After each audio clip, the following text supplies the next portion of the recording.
Funding for this program is provided in part by the New York State Education Department. Sometimes, commonly used terms around suicide can feel misplaced, landing sharply on those affected by loss or personal struggle. For them, carefully chosen words can be supportive and powerful. Language is very important. Some of the language has a negative connotation to it.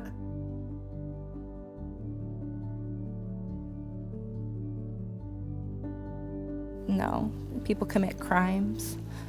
They don't commit suicide. I always try to softly correct people. People commit suicide. What a judgmental comment is what I would say, and I'm not trying to be snarky. We really want to become person-centered, strength-based, and when we use words like commit, especially for those that have experience of an attempt or experience of a loss of a loved one due to suicide, those can be very judgmental comments. Committed, completed, successful. I don't know anyone that would agree that suiciding is a successful thing. So the words that we use, even casually and inadvertently, can make others feel uncomfortable and bring up some very negative thoughts for them in their own personal experiences. So we really try to look at words like died by suicide. It's the facts. Killing themselves, taking one's life. Those are the words that we look to use when we're talking about suicide. It's a word, let's use the word. We don't have to change it into something else. Suicide isn't only a personal tragedy, it's a pressing public health issue. The words we choose can inspire hope, support recovery, and encourage people to seek help. But language also carries risks. Careless words can unintentionally deepen despair or increase the risk of attempts and loss. Speaking openly, safely, and responsibly about suicide can be a vital part of the solution, helping to foster a culture where people feel valued, supported, and empowered rather than isolated and hopeless. It's okay to ask for help if you're not feeling well. It's okay to reach out. There's nothing wrong with it. It doesn't mean you're weak. I think everyone needs to know that it's okay not to be okay. I love that saying, because there's a lot of times when a lot of us are not okay. And it's important to be kind to others.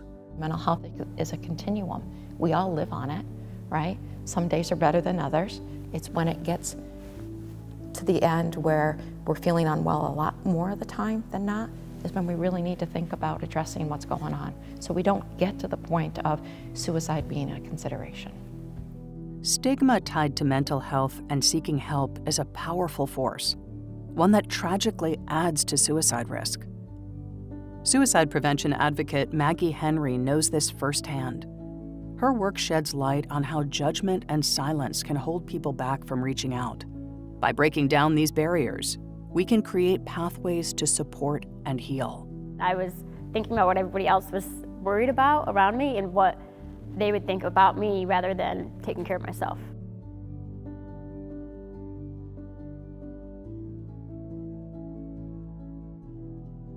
Unfortunately, he felt that he wasn't able to seek any help.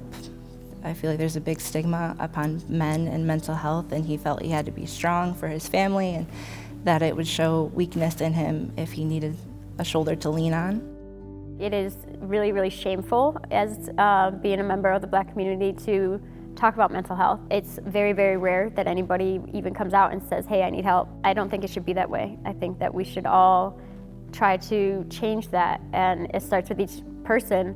Known as safe messaging, best practices exist for discussing suicide, whether online or in person. These guidelines emphasize the importance of avoiding detailed descriptions of methods, romanticizing or glorifying suicide, or presenting it as a viable option. Instead, thoughtful communication can promote understanding, encourage help seeking, and support those in need.